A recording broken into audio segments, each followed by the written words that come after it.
Hello.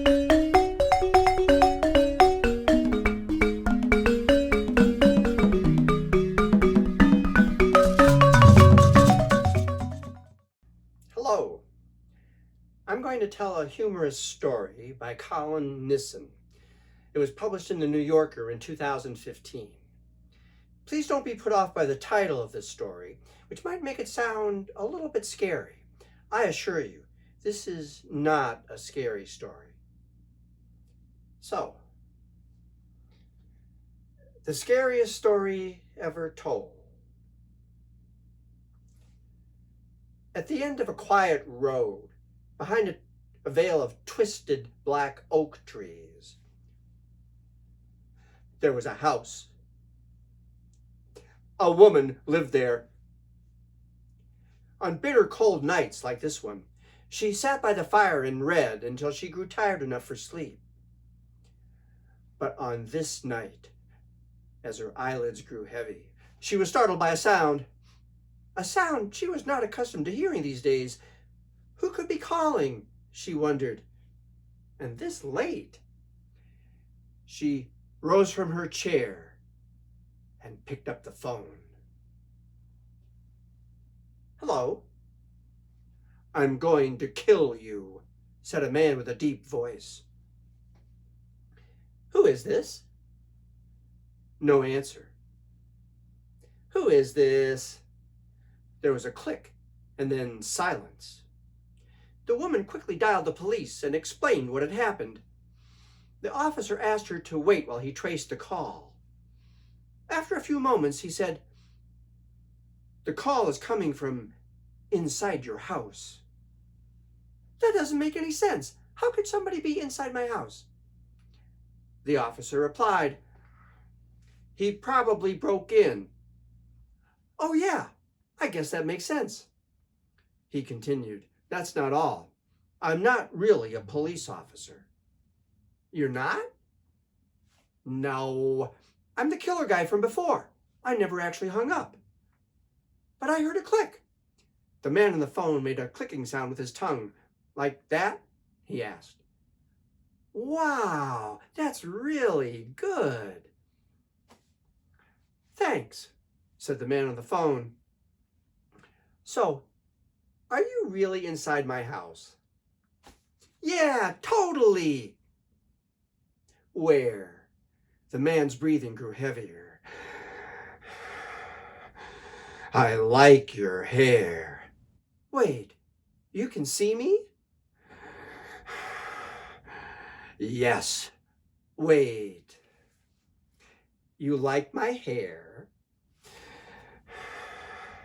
"It's very nice." "If you can see me, then what am I wearing?" The man on the phone replied, "Looks like a blouse from Banana Republic and a skirt from Ann Taylor Loft." "Wow, you really can see me." "I can also see." "Wait, what the hell is that?" "What?" "There's a ghost hovering near you." "It's sort of hard to trust you after that click thing." "No, I'm serious. Over by the couch." The woman turned and gasped, "Oh my God, I see it. I knew this place was haunted." The man on the phone said, "Holy cow, is it a kid? Oh, he's all translucent. Looks like a little boy." The man on the phone asked, "What does he want?" "I think he wants to play. He's holding a kite." The ghost boy floated closer and said, "Play with me." The man on the phone said, "Oh my God, he can talk."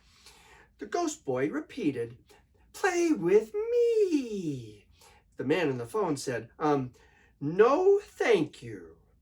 The woman said, "He can't hear you." "Put me on speaker." "Hold on."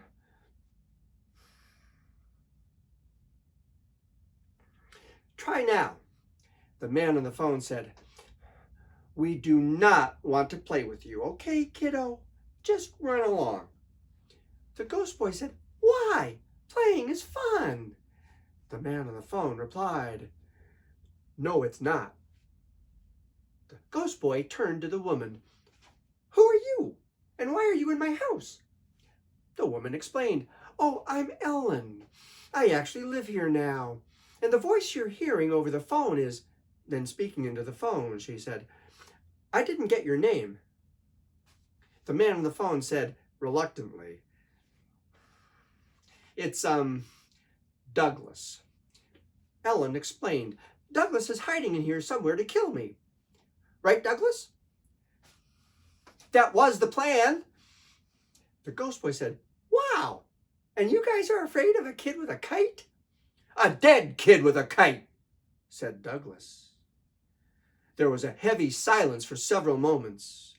Suddenly the doorbell rang. Douglas said, "Expecting someone?" It rang again. Ellen walked over and opened the door. Standing there was a hulking man in ratty clothes, barely concealing a bloodied machete behind his back. "Pardon me, ma'am. My car broke down, and I was wondering if I could recharge my phone in your house." Ellen said, "I don't think so." She started to close the door. The man shoved his foot inside and said, "Well, I do think so." Ellen stumbled and fell to the floor. Douglas screamed, "Who the hell is that?" "I'm a homicidal drifter," said the drifter, looking confused. "Who the hell are you? And where is that voice coming from?" Ellen explained, "He's a killer hiding in my house." Then picking up the phone, she said, "His name is Douglas." The drifter looked around nervously. "Hiding? Where?" The ghost boy said, "He's in the closet." The drifter screamed, "What the hell is that?" The ghost boy answered, "I'm a ghost. I used to live here like 100 years ago. Do you want to play with me?" The drifter replied, "Hell no, I don't want to play with you." "What's going on in here?" The ghost boy yelled. "What's going on is no one will play with me." Douglas shouted, "Look, kiddo, no one wants to fly a kite at night, so give it up." The ghost boy began to cry. Ellen chided, "Now you've made him cry, Douglas." Douglas said, "Sorry if I'm a little on edge because you let a killer into the house." Ellen retorted, "First of all, I didn't let him in. He barged in." The drifter said, "That's true, I did." Ellen continued, "Second of all, you're a killer too, Douglas." The drifter said, "Touché." Ellen added, "Third of all, don't say sorry to me. Say sorry to the dead kid." Douglas sighed. Okay. I'm sorry. I shouldn't have snapped at you." The ghost boy smiled, and everyone seemed to calm down a bit. Until the doorbell rang again. Ellen walked toward the door. In unison, the other three shouted, "Don't!" Ellen opened the door. She peered outside, but there was no one there, just a large wooden box on the front step. Ellen said, "There's a box out here with no label or anything." The drifter said, "I've got a bad feeling about this box." Ellen carried it inside, set it down, and then turned to the drifter. "May I?"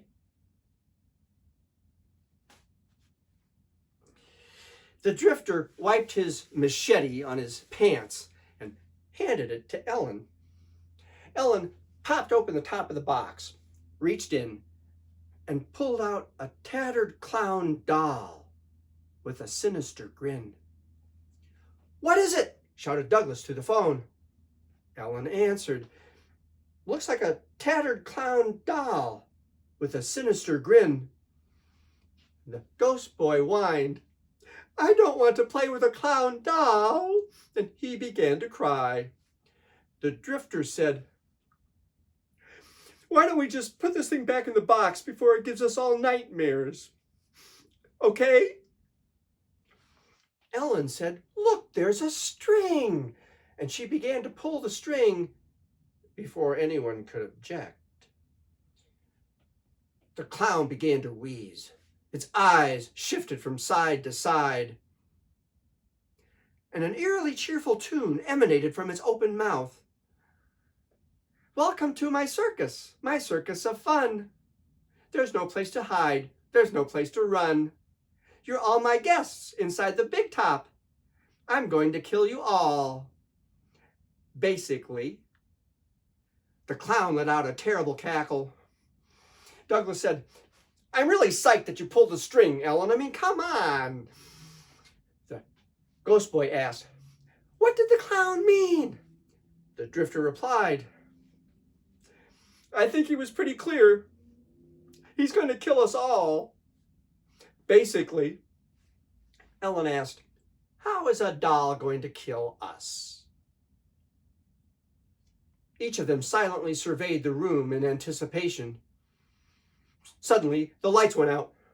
The ghost boy screamed, "What happened? Who did that?" The drifter said, "I can't see a thing. It's too dark."